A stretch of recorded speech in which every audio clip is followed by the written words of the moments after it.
أشهد أن لا إله إلا الله. Kita dapati manusia punya potensi untuk lupa dengan nikmat-nikmat Allah Subhanahu wa taala. Allah Subhanahu wa taala berfirman, "Innal insana li rabbih lakanud." Sungguhnya manusia itu lakanud, berkeluh kesah tentang Rabbnya. Kata Hasan Al-Basri rahimahullahu taala, yaitu yadhkuru al-masaib wa yansa ni'am. Selalu ingat-ingat musibah yang menimpanya dan dia lupa dengan nikmat-nikmat yang banyak yang telah Allah berikan kepadanya. Itulah sifat-sifat manusia. Lupa dengan nikmat-nikmat Allah berikan kepadanya. Karena terlalu sering Allah berikan nikmat. Berulang-ulang setiap detik, setiap saat, setiap hari diberikan nikmat oleh Allah Subhanahu wa taala, seakan-akan itu suatu hal yang sudah wajib bagi Allah, sehingga terlupakan bahwasanya itulah nikmat yang berulang-ulang. Yang setiap saat harus kita syukuri kepada Allah Subhanahu wa taala. Setiap hari kita bangun dalam kondisi segar, dalam kondisi bisa bernapas dengan baik, dalam kondisi bisa beraktivitas, jantung kita berdetak. Terlalu banyak Allah sebutkan nikmat-nikmat, namun kita sering lupa. Wa fi anfusikum afala tubsirun. Lihatlah pada diri kalian, tidak kalian bisa melihat betapa banyak kekuasaan Allah dalam diri kalian. Bagaimana organ tubuh kita bisa berjalan dengan baik? Siapa yang menggerakkannya? Apa bergerak sendiri? Allah yang menggerakkannya. Namun kita lupa. Kita ingat kapan kalau kita sudah susah bernapas, baru ingat. Kalau mata kita sakit, baru kita ingat bahwasanya nikmat pandangan luar biasa.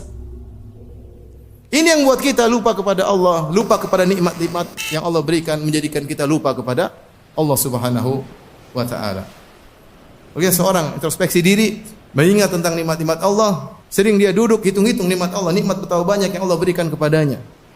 Allah mengatakan, wa atakum min kulli ma sa'altumu, dan Allah memberikan nikmat yang kalian minta. Dalam sebagian qiraat, wa atakum min kullin ma sa'altumu, dan Allah berikan kepada kalian nikmat yang kalian tidak minta. Nikmat yang Allah berikan kepada kita, ada yang kita minta, kita berdoa kepada Allah berikan. Dan betapa banyak nikmat yang Allah berikan kepada kita, kita enggak minta, tapi Allah berikan karena itu kebutuhan kita. Allah lebih tahu kebutuhan kita daripada kita sendiri. Karena ketika kita minta, Allah tidak kabulkan, ketahuilah bahwasanya itu tidak maslahat bagi kita. Itu tidak maslahat bagi kita. Siapa yang sering mengingat nikmat Allah Subhanahu wa taala, maka dia akan semakin rajin beribadah. Dia tahu bahwasanya dia harus bersyukur kepada Allah Subhanahu wa taala. Ya akhi, kalau ada seorang kasih kita gaji 100 juta per bulan, kita mungkin tunduk taat kepada dia luar biasa. Mau dibangunkan jam 2, jam 3, jam 1 malam kita berangkat. Kenapa? Gaji 100 juta per bulan. Nah, Allah Subhanahu wa taala berikan kita kenikmatan setiap saat, banyak. Tapi kita malas untuk bangun malam. Malas untuk bermunajat kepadanya. Ketika Nabi SAW adalah orang yang paling mengingat nikmat Allah, maka dia beribadah sehingga kedua kaki beliau bengkak. Hatta tatawarram qadamah, sampai kedua kaki beliau bengkak. Ditanyakan kepada Nabi SAW, kenapa anda beribadah seperti itu? Kata Nabi SAW, afala akunu abdan syakura, kenapa aku tidak menjadi hamba yang pandai bersyukur? Kalau kita sering ingat nikmat Allah Subhanahu wa taala, kita enggan untuk bermaksiat, takut untuk bermaksiat. Kenapa? Kita membangkang kepada Rabb yang memberikan kita banyak kenikmatan.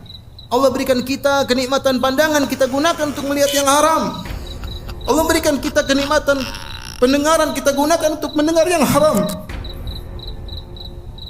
Karenanya Nabi Yusuf alaihissalam ketika diajak bermaksiat oleh Zulaiha, maka dia berkata, innahu rabbi ahsana mathwaya, sungguhnya Rabbku telah berbuat baik kepadaku. Di antara salah satu tafsir yaitu dia bilang, Allah telah berbuat baik kepadaku, kenapa aku bermaksiat kepada Allah Subhanahu wa taala?